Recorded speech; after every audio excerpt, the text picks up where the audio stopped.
What if one failure could decide not just your future, but the future of the little soul who depends on you?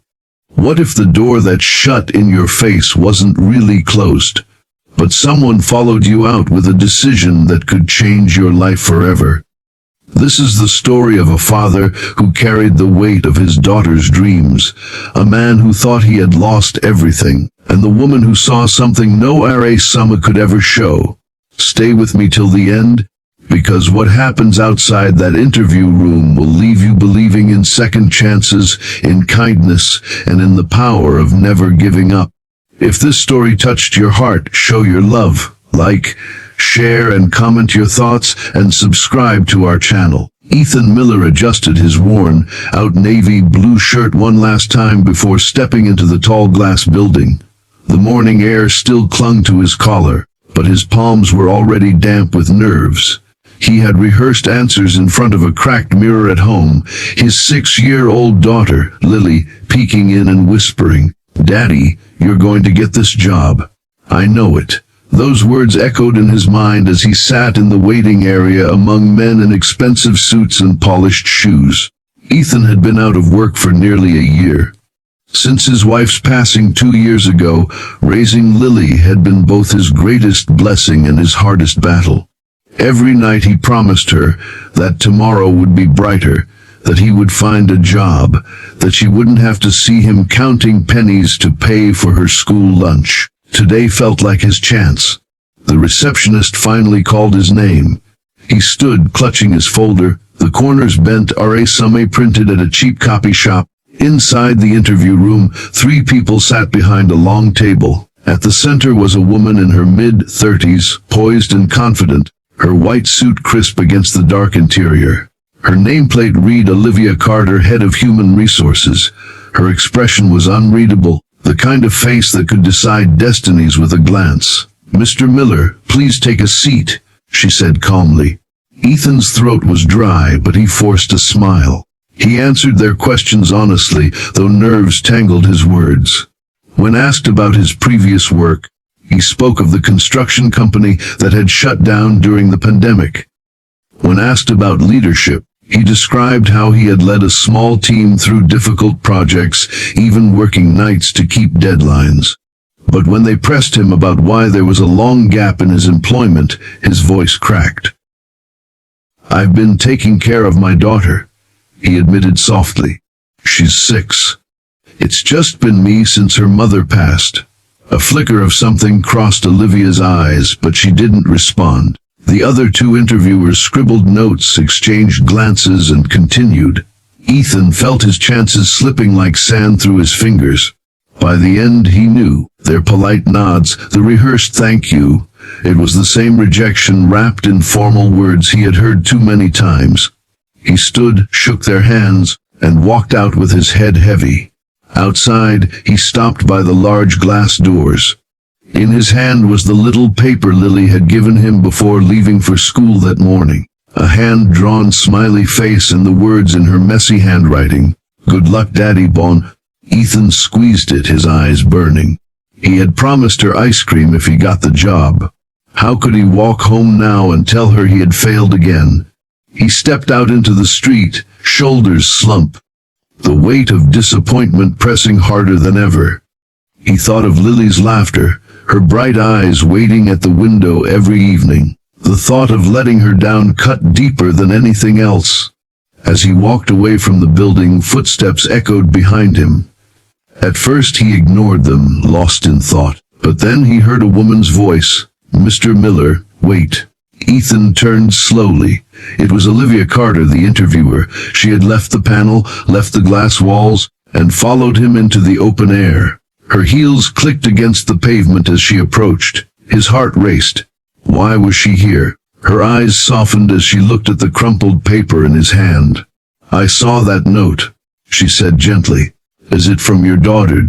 Ethan nodded, too choked up to speak. "I need to talk to you," Olivia said, her tone carrying something that was neither rejection nor acceptance, but something entirely unexpected. And in that moment, Ethan realized, maybe the interview wasn't over after all. Ethan stood frozen on the sidewalk, still gripping Lily's little note as Olivia came closer. The street was busy, cars rushing past, people hurrying with coffee cups and briefcases. But in that moment, everything seemed to quiet down. Olivia stopped just a step away from him, her expression no longer the composed mask of an interviewer, but something more human, more vulnerable. "I could see you were nervous in there," she said softly, "and maybe you didn't give the sharpest answers. But I also saw a father who's been fighting for his daughter's future. That speaks louder than any RA. Ethan swallowed hard, his voice low. "I've failed too many times already. I can't keep telling her I'll do better tomorrow, when tomorrow keeps ending like this." Olivia studied him for a moment. "Do you know why I followed you out?" she asked. He shook his head. "Because I was raised by a single father too," she said, her voice steady but threaded with emotion. "I remember what it was like watching him come home after rejection after rejection. I know the look you just had walking out of that building. I know the weight you're carrying." Ethan's eyes widened slightly. For the first time that day, he felt someone truly understood. She continued, "I couldn't let you walk away thinking that failure defines you. Your daughter already believes in you, and I think she's right." Her words struck him deep.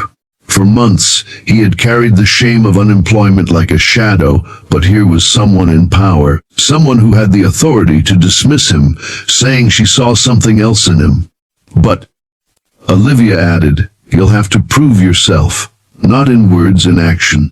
I can't offer you the manager position you applied for. It requires certifications and experience you don't have yet. But I can offer you a starting role in our operations team. It's not glamorous, but it's steady, it pays well, and it gives you a path upward."